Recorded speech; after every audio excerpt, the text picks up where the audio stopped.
30 నెలల్లో ఎస్ఎల్బీసీ సొరంగం పనులను పూర్తి చేసి 4.5 లక్షల ఎకరాలకు సాగునీరు అందిస్తామని రాష్ట్ర రోడ్లు, భవనాలు, సినిమాటోగ్రఫీ శాఖల మంత్రి కోమటిరెడ్డి వెంకటరెడ్డి అన్నారు.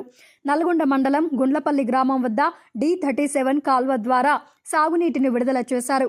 ఈ సందర్భంగా ఏర్పాటు చేసిన మీడియా సమావేశంలో మంత్రి మాట్లాడుతూ నాగార్జున సాగర్ ఎడమ కాలువ ద్వారా సాగునీటిని విడుదల చేయడం జరిగిందని, ఇందులో భాగంగా D37 ద్వారా సుమారు 50,000 ఎకరాలకు సాగునీరు అందనుందని మంత్రి తెలిపారు. గతంలో తాము అధికారంలో ఉన్నప్పుడే ఈ కాలువలను తవ్వడం జరిగిందని, అప్పటి నుండి గత సీజన్లో తప్ప నిరంతరం సాగునీరు ఇచ్చామని తెలిపారు. నాగార్జున సాగర్ ప్రాజెక్టు ద్వారా సాగునీటిని వదలడం వలన రైతుల ముఖాలలో సంతోషం కనబడుతోందని తెలిపారు. D37తో పాటు D41, 42 కాలువల ద్వారా సైతం సాగునీరు ఇస్తున్నామని, అయితే గత సంవత్సరం సాగునీరు విడుదల చేయని కారణంగా కాలువలలో పూడికతో పాటు కంప చెట్లు పెరిగిపోయాయని, దీన్ని దృష్టిలో ఉంచుకొని తాను సొంతంగా తన నిధులతో 10 మిషన్లను ఏర్పాటు చేసి అన్ని కాలువలలో పిచ్చి మొక్కలను తొలగిస్తున్నామని తెలిపారు. 4-5 రోజుల్లో AMRP కింద ఉన్న అన్ని కాలువల ద్వారా చెరువులకు నీరందిస్తామని ఆయన వెల్లడించారు.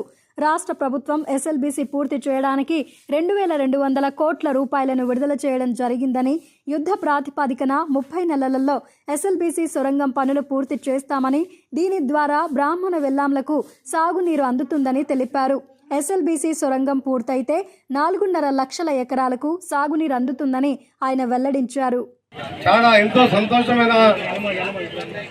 సంతోషకరమైన రోజు ఈరోజు. D37లో దాదాపు 50,000 ఎకరాలకు కాలువల ద్వారా చెరువులు నింపడం, ఇండైరెక్ట్గా కాలువల ద్వారా పారించడం ఒక పెద్ద డిస్ట్రిబ్యూటరీ.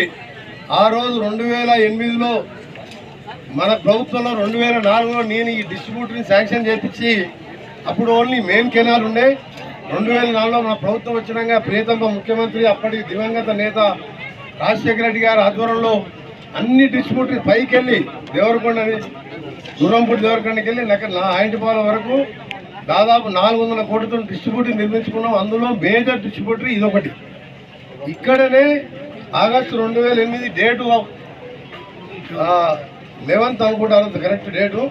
ఆ రోజు రాజశేఖర గారి నుంచి ఇదే విధంగా గేట్లు నేను, అడిషనల్ కలెక్టర్ శ్రీనివాస్ గారు, మా ఎస్సీ గారు, మా జడ్పీడీ లక్ష్మయ్య గారు, మోహన్ రెడ్డి గారు, ఇక్కడ ఉన్న మా రాజు గారు కానీ, మా మున్సిపల్ చైర్మన్ అందరు నాయకులు ఉన్నాం. ఈ టైంకి అందరం వచ్చి హెలికాప్టర్ గుండ్లపల్లిలో దిగి మళ్ళీ హెలికాప్టర్లో ఎన్జీ కాలేజీ పోయి బహిరంగ సభలో పాల్గొన్నాం. ఆ రోజు రాజశేఖర రెడ్డి గారి పుణ్యాన మనం ఈ డిస్ట్రిబ్యూట్ పూర్తి చేసుకొని అప్పటికెళ్ళి నిరంతరంగా నీళ్లు ఇస్తున్నాం. ఒక్క పోయిన సీజన్ తప్ప కరువుతో మనకు రాక, అప్పుడు మన గవర్నమెంట్ మారగానే మన మీద ఏడ్చి వస్తే మనకు దిష్టి తగిలింది. ఇప్పుడు దిష్టి పోయింది. కాంగ్రెస్ పార్టీలో వర్షం కూడా కాంగ్రెస్ పార్టీలో కలిసిపోయి ఇవ్వాలా మన అందరి ముఖాల్లో సంతోషం. నాకైతే పట్టడానికి సంతోషం అనిపిస్తుంది. ఎందుకంటే ఆ రోజు మా నాయకుడు ఓపెన్ చేసే గేట్లని ఈరోజు నేను ఓపెన్ చేస్తున్నా. ఈరోజు మీ అందరికీ హామీ ఇస్తున్నా, D39, D40, 41 పైన D29, 30 ఇప్పుడు వాడికి పోతున్నాం. అక్కడ కూడా ఓపెన్ చేస్తున్నాం.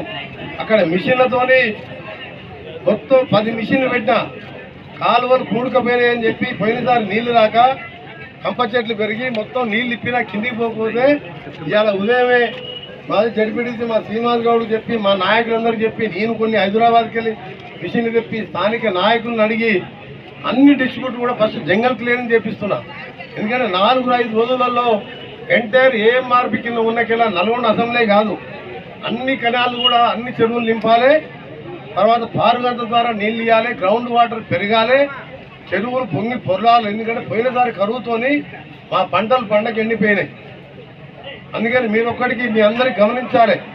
2004లో నేను రెండవసారి గవర్నమెంట్ వచ్చినప్పుడు రాజశేఖర రెడ్డి ముఖ్యమంత్రిగా ఇది ఊహించిన, ఎప్పుడైనా కరువు వచ్చి శ్రీశైలంలో నీళ్లు లేకపోతే, కర్ణాటకలో వర్షాలు పడకపోతే, సాగర్లో మనం అనుకున్న AMRP మోటార్లకు మనం బ్యాక్ వాటర్ ద్వారా మోటార్ల లెవెల్ సరిపోకపోతే ఈ కరువు వస్తుందని తెలిసి నేను 2,000 కోట్లు ఆ రోజు రాజశేఖర రెడ్డితో కొట్లాడి 43 కిలోమీటర్ల సొరంగం